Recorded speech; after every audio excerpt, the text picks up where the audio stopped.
से, so how did it all start? और जैसे कि आपने शेयर किया था कि आप ब्लाइंड हैं बर्थ से, सो हाउ बिल्कुल। Did you go about? और आपके पेरेंट्स को जब पता चला तो क्या आगे प्लान ऑफ एक्शन था, एंड उन्होंने कैसे रिसीव किया इस चीज़ को, और आपने अपने लाइफ में फिर आगे कैसे स्टेप्स उठाए? तो अगर थोड़ा सा आप बताएंगे हमें, हमारे व्यूअर्स को, तो it will be very nice.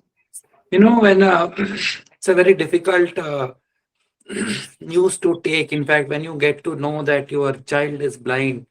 So when I think my parents got to know about this in a day, in a day or two, that I am not able to see, maybe on the very first day, and the joy of having a baby, I think it kind of disappeared somewhere. That's what they tell me. And then the first thing that you have in mind now, what to do, then you think of medical treatment. I am telling of the year 1963, and I was born in a place called Nepanagar. This is in MP, Madhya Pradesh. My father was working in the forest department. He retired as chief conservator of forest. So he was posted in on deputation at Nepa Mill. So because वहाँ पे paper के लिए लकड़ी चाहिए पड़ती थी, तो वो they needed a forest officer. I mean, I think it can be a more of a general knowledge as well as, so I think I must tell these things. जी तो शुरू में तो बहुत हुआ कि अब कहाँ, फिर डॉक्टर्स शुरू के 2-3 साल तो इसी में निकल जाते हैं कि डॉक्टर्स के पास चक्कर लगाना, अलग अलग तरह के डॉक्टर्स जो जहाँ मिलता है। फिर जब डॉक्टर से बात नहीं बनती है, तो फिर वो जो रास्ते में चलते हैं ना कि धुनी रमाए लोग, या कोई बाबा जी का पता पड़ जाता है कि अरे साहब वो फलानी देवी आती है, उनको फलाना आता है, नवरात्र में किसी के यहाँ चलेगा लेके, फिर कहीं कुछ हो गया, फिर कहीं तो ये सब चलता रहा। तो सब कोई फिर कोई Ayurvedic medicine, homeopathic medicine, allopathic, सब कुछ होता है शुरू शुरू में। फिर जब नहीं होता तो बोलते हैं अब क्या। अब now in those days you even didn't know कि क्या पढ़ने की पॉसिबिलिटीज है। फिर my father took me to a place NIVH जो है देहरादून, वहां ले गए। तो वहां की स्थिति देख के एकदम घबरा गए वो, कि they didn't want me to put, I was 7 years of age, so they didn't want to put me there because it lonely or huge long I mean from Bhopal, long I mean distance was a problem again.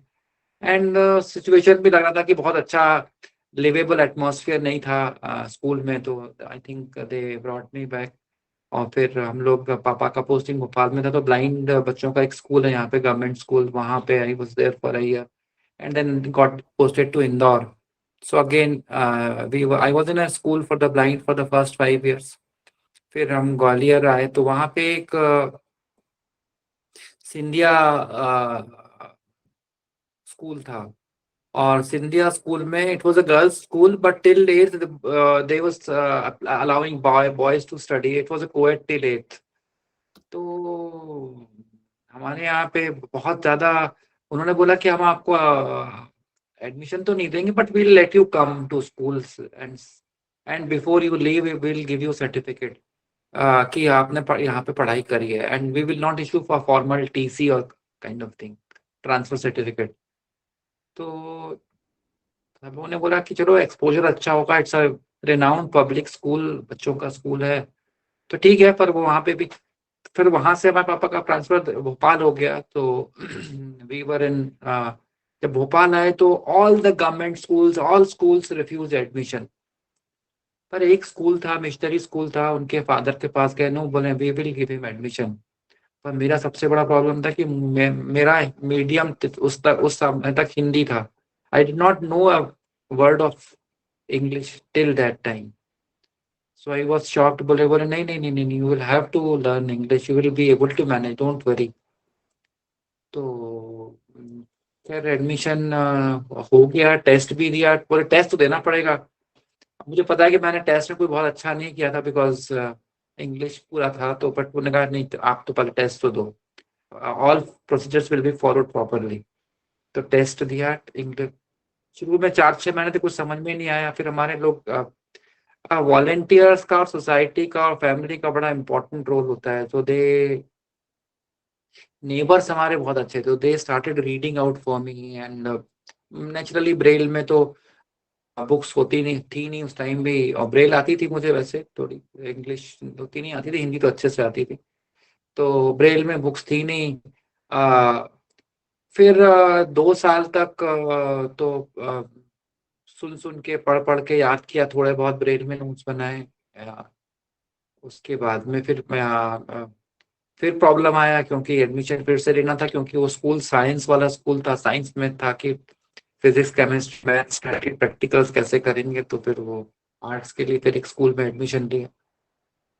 अह, पर उस time तक थोड़ी सी English ठीक ठाक हो गई थी, और I was able to, you had to speak in English in school also. School में कैसी भी बोलो पर बोलना होता था इंग्लिश, नहीं तो फाइन लगता था।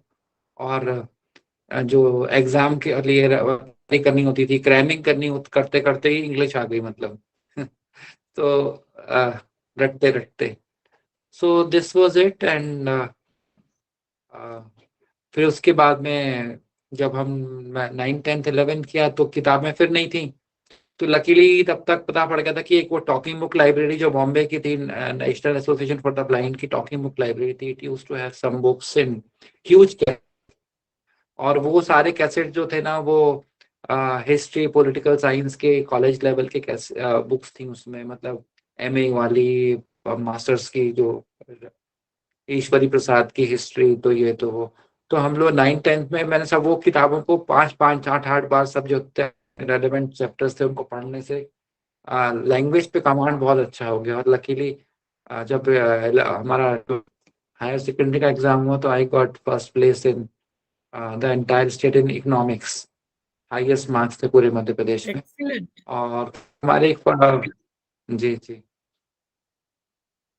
फिर उस टाइम पे एक हमारे जो कैंपियन स्कूल जहाँ से मैंने शुरुआत की थी पढ़ाई, के फादर ने बोला कि why don't you appear for national talent search exam, जो एनसीईआरटी का होता था, उसमें 500, उस टाइम पे 500 स्टूडेंट्स होते थे from all over the India, arts के और साइंस के। तो मैंने कहा मुझे तो नहीं बनेगा, बोले नहीं नहीं यू ट्राई। तो आई थिंक मध्य प्रदेश में 12 15 बच्चे सिलेक्ट होंगे, तो I was one of them, and I got scholarship from.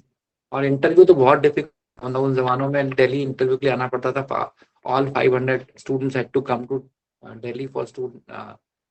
फिर मैंने आई थॉट कि teaching would be a very good profession for me, so I joined regional institute of education, NCERT का ही था वो, तो वहां से मैंने बीए बीएड किया, वहीं से एमएड किया।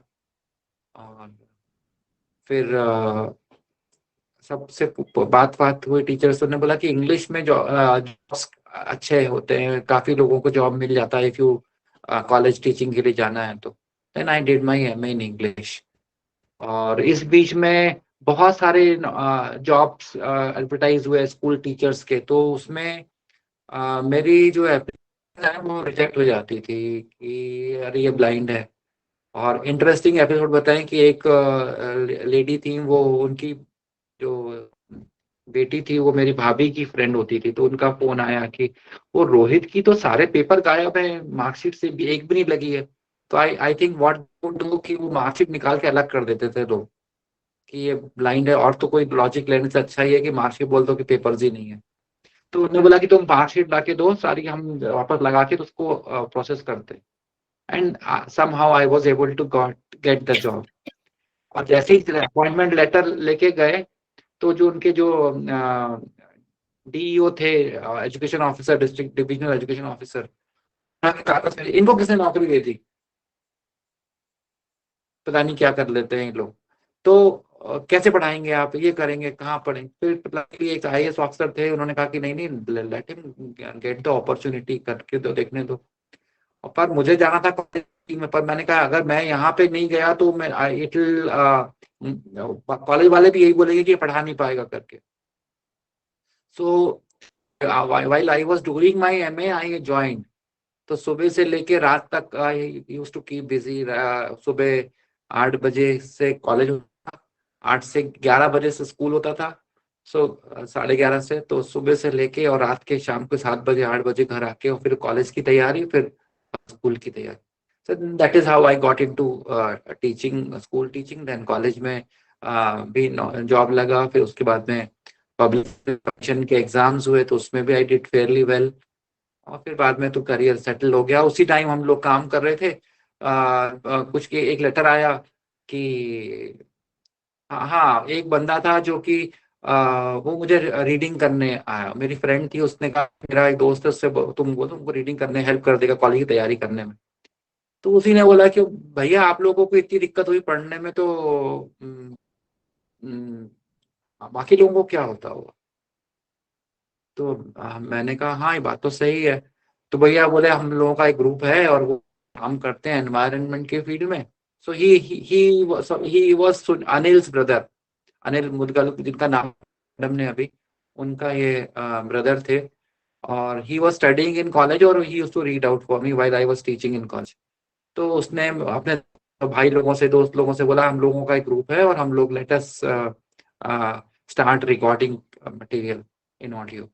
तो ऐसे करके फिर हम लोगों ने आगे के लिए काम करना शुरू किया और किताबें रिकॉर्ड करना शुरू की ब्लाइंड बच्चों के लिए, लोगों से इंटरेक्शन करना शुरू किया, बच्चों से उनकी डिफिकल्टीज लग फिर स्लम्स में काम करते थे, बच्चों को घुमाने ले जाते थे। तो इस तरह से हम लोगों ने एक्टिविटीज शुरू करी। Yes.